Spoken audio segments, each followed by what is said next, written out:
What's that? Just go ahead. Just. Well, nothing better. Nothing better than 100th episode, right? Doesn't everybody do some sort of thing on 100 of something? 100 day, 100 this, 100 that. This is my 100th episode. Guess what? I'm not doing nothing special. We're just talking about Dricus and Izzy. Let's go. Well, welcome to 100. Number 100. Welcome. Thank you for joining. Welcome back to another episode of Combat and Kick It. It's your host, Bando. Just recorded a boxing episode, and whenever I'm sitting here and I record a boxing, I gotta switch it over back to my prime time and get to the UFC episode. So you know what we're talking about today? We are talking about Israel Adesanya's return, going up against the current middleweight champion, Dricus Du Plessis. Let's talk about it.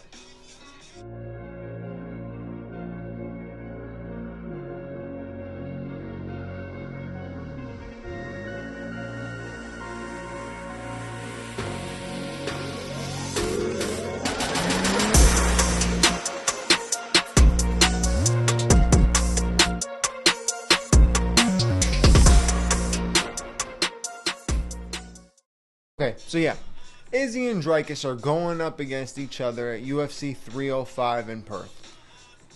I'm excited for the fight. Obviously, it's the middleweight matchup we've been waiting, we've been expecting. It was the original middleweight matchup before Sean Strickland stepped in and became champion. So it's definitely something we've been waiting for. We haven't seen Izzy fight since Sean. He took a break, which was, understandable. He's a very active champion. He was a very active fighter in general. And just to take that loss against a guy like Sean Strickland, who a lot of people expected Izzy to go out there and finish him quickly, so he took the time off, rightfully so. But he comes back against a game opponent. Look, I'm not the biggest Dricus fan. I'm not. I don't know if it's Dricus or Dricus. I'm gonna say both names 300 times, but it doesn't matter. I'm not the biggest fan of him, right? I'm not a massive fan of him, but you can't deny the fact that the man's doing what he does. Like, he's doing his thing. He really is doing his thing. So I can't be mad at it. I can't, complain at the fact that he's going in there and beating the top guys, right? A lot of people say, oh, he didn't beat Sean. Okay.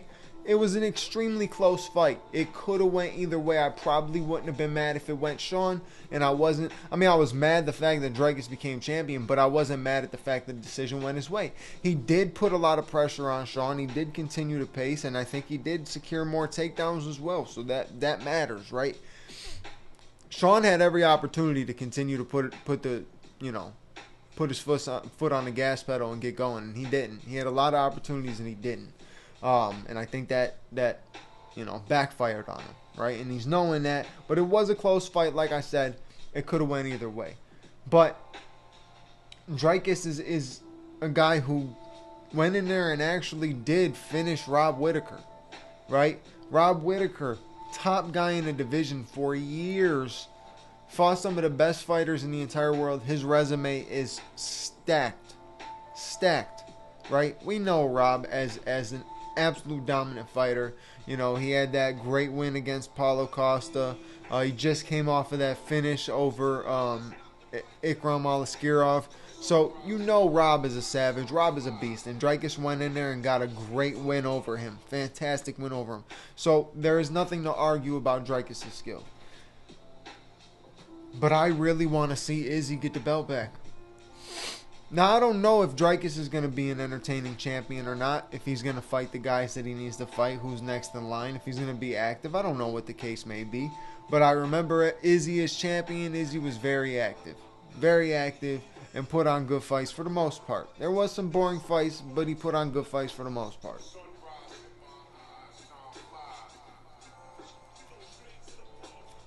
But I think in this fight, you're going to have to see the Israel Adesanya that showed up against Kelvin Gastelum that one night. We need that Israel Adesanya in this matchup. I think that man will win this fight because Dricus forces you to bring a dog out in a way where you're like, man, I can't lose to this guy. I gotta do more. Sean didn't do it, right? Rob ended up getting finished. If Izzy comes in with that same mentality where it's kill or be killed, you better kill me if you think you're going to win, that's the best thing he can do. That's the best thing he can do. Because you know Dricus is not going to shy away from... Unless Izzy is able to get his respect early by pinging him up the middle with some good strikes, good kicks, staying on his legs and everything like that. If he can get his respect early, you might change the whole aspect of the fight. Because 5 rounds, we've seen Dricus go 5, but we've seen Izzy go 5 plenty of times. Plenty of times. So it's one of those things where if Izzy, if Izzy either gets ahead early just on the striking exchanges and is able to keep Dricus at a distance, he'll be alright. But if Dricus puts the pressure on him, and we see the Dricus that we saw against Rob and stuff like that, then man, oh man, Izzy better be ready to get in a scrap. He better be ready to get in a scrap. Or, I could even see Izzy catching him with a counter shot coming in, something clean where he's been studying Dricus' movement continuously. Dricus doing the same movement. He does do the same movements a lot on the explosions with the punches, with the switches. He'll throw an orthodox combination, switch to southpaw, and switch back to orthodox real quick, and then he'll throw like a combination, and in midst of the combination he'll switch again. He does that pretty often, and I think when you got a guy like Izzy who's got the IQ he has when it comes to the striking, he's going to be able to study that, read that, pick up on it, and probably end up landing counter shots. Now, if he gets to finish with the counter shot, that's another thing, but he's going to land counter shots because Izzy is the type of guy who can break you down and figure out every single second of where you're open. His accuracy is so clean. So I'm curious to see what Izzy we're going to see, though. The face-off, I'll post a picture or a video on this, but the face-off was pretty intense. They stood and stared at each other for a minute. They exchanged a few words. Obviously, the intensity of the rivalry is there when it comes to the South Africa and Africa whole, thing between Izzy and Dricus. If you're not familiar with it, when Dricus was calling him a fake champ and all that kind of stuff, fake African champ, not because he's not bringing the belt back home and all that kind of stuff, right? It ticked Izzy off, right? It really got under Izzy's skin. But I understand where Dricus is coming from, where he says he wasn't saying it to get under his skin. He was just saying it to show what he's going to do with the belt when he gets it.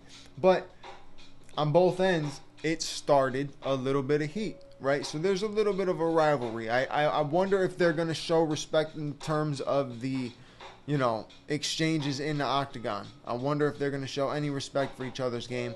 I feel like Izzy's not going to respect Dricus' game until Dricus forces him to do so. I think Izzy can get Dricus' respect way quicker than Dricus can get Izzy's respect, because I think Izzy can land some shots that make Dricus not want to engage, not want to come in. Every time he gets in, he gets clipped and stuff like that. So that's just how I see it. That's what I'm feeling. But it's a great fight. It really is. It's a great fight. You got the return of Kai Kara-France. Like I said, if you go back when we first heard the announcement for Dricus and Izzy, and I talked about it, I said that card is going to be in Perth. So you got to give us Kai Kara-France his due. We haven't seen him in a minute. And then I'm sure Tai Tuivasa will be on the card. Pretty good matchups as well for these guys. Kai Kara-France is going up against Steve Erceg. Steve Erceg just put on a great fight against Pantoja.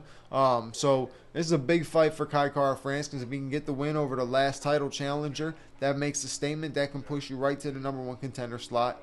Right? You have Manel Kape and Muhammad Makayev, I think, is next month.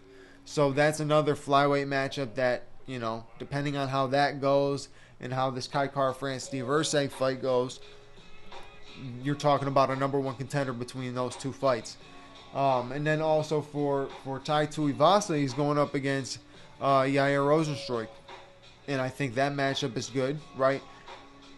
Tai's due, and I think it's better that Tai is fighting a guy who is not overall the biggest heavyweight, right? Tai is always facing these massive heavyweights. right? All the heavyweights that he's lost to or gotten clipped by, wobbled by, they were huge. They're big heavyweights. Now, Tai is a big dude, but he's not a tall heavyweight. He's not that tall. But in this aspect, going up against Rosenstruck, I think he's got the size advantage on him. Obviously, he's going to have the weight advantage. I think he's got the size advantage on him, too. Now, we know Rosenstruck can crack, though. Both men can crack, can put your lights out at any given second. So, it can go either way. It really can go either way. I mean, that's every heavyweight matchup, though. The heavyweight matchups are typically like this. It can go either way with the KO, or it's going to end up being boring as shit for the 3 rounds or 5 rounds it ends up being. It never ends up being you very rarely see 2 heavyweights get in a war. The closest thing we got to it was DC and Stipe. Is that a commercial?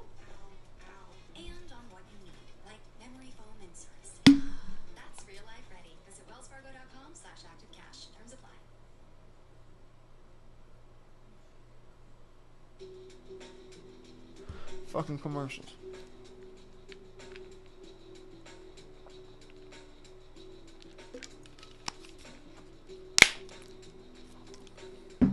But yeah, when you're talking about a heavyweight war in the UFC, and I know I'm gonna have a couple homies that'll see this and say, oh, but back in Pride they had wars. You're correct. You're correct. They were different breeds back then, right? And they were also being fed all the juice they could be fed. Let's be honest, right? But regardless, heavyweight matchups recently, they're not the most exciting. They're not for the 3 rounds, for the 5 rounds. They're not most exciting. You know, like I said, Stipe and DC 2 was an exciting matchup. DC and Stipe 3 was it was a pretty good matchup, but I don't see this fight being a 3-round fight, this Tai Tuivasa and Yaya Rosenstruck fight. There's no way this fight's going the full 3 rounds. Somebody is getting knocked out. If I had to put my money on it, I'm going to go with Tai. I got to go with Tai. And it's not that Rosenstruck can't do it, because Rosenstruck cracks, but I think he's a very slow starter, right? He's a slow starter because he's got that kickboxing style. He's patient, he tries to find his shots, and then he starts to get going. Then he gets real explosive and kind of bum rushes you and stuff like that. I think Tai is, 1, good in those situations, and 2, Tai's a little bit more aggressive off the gate. So I think with that being said, Tai's going to end up getting the early KO. I think Steve Erceg might end up getting the upset of the night, and I think Israel Adesanya is going to get his belt back. Those are my early predictions for UFC 305. My early predictions. Anything could change. Anything could change. You know me. Everything changes once I start to see how these guys are acting through the fight week. Fight week, or just leading up to the fights, the interviews leading up to it, seeing what the confidence level is, seeing how they're acting. I take a lot from that. The energy really matters. You got to pay attention to a guy's energy to know, what they're going to end up bringing to this fight. And it seems like Izzy's bringing a different energy, like he's going to end up trying to go for a finish and not really go in there to think about it. When you go in there and you're just fighting to defend a title, you're just fighting to win. You know what I'm saying? You're just fighting to win. I don't see Izzy going in this to fight to win. I think he's going in to fight to finish, which could make this fight very exciting. I don't see that fight being a boring fight. I think it's going to be a really good fight. So we're in for a good card for 305. Obviously 304 is stacked. That's the Manchester card. So that one is stacked. Very excited for that.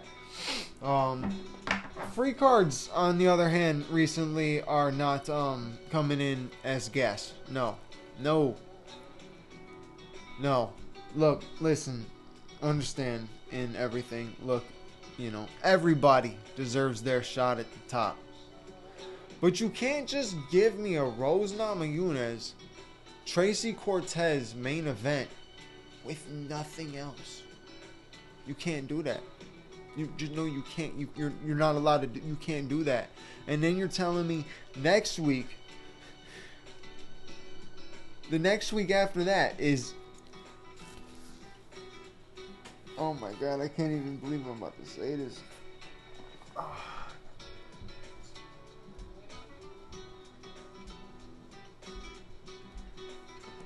I can't. I literally just. The week after is Amanda Lemos and Verna Jandaroba. That's the main event. That's the main event, folks. We went from Holly Holm main events complaining about those. No offense, Holly, but we went from complaining about the Holly Holm events to getting this one. This the main event. Is that the... That's that TikTok song. I've heard that a million times on these TikTok reels and shit. So we're going to skip it. But yeah, on the overall grand scheme of things, you know, the pay-per-view cards have been stacked. You know, the Sphere looks like it's going to be pretty damn good too, if all goes well. If we end up getting Max Holloway and Aaliyah Tapuria, that is going to be awesome. Aaliyah's trying to say that Max is running. Max Holloway has never ran from anybody. Anybody. That is just blasphemous to say. Blasphemy. Absolute blasphemy. That he is running. He is not running from you, big dog. He just went to war with Justin Gaethje and pointed to the ground at the last 10 seconds, swung it out and knocked him out in the last second. Not to say that Max is going to go in there and do the same thing to Aaliyah. That's not what I'm saying. But I'm saying that man ain't running from nobody. Nobody. Best is blessed. And Aaliyah got to watch out for the Blessed Express because it's coming. It's coming. Because you already know I'm rocking with Max on that one. I'm always rocking with Max pretty much every time he fights. I fuck with Aaliyah Tapuria. He's dope. His boxing is beautiful. His jiu-jitsu is fantastic. But I want to see Max with that belt back around his waist. And it'd be dope to see him. He'd be the first BMF and UFC champion at the same time. So I would love to see it. But that's it for this episode. Like I say on all the episodes, if you enjoy, you know what to do. Like, comment, subscribe, hit the bell notification button so you know when the next episode's out and all that kind of stuff, all that good jazz and everything like that. And I'll catch you on the next episode. Thank you for watching as always. Your boy Bando is out.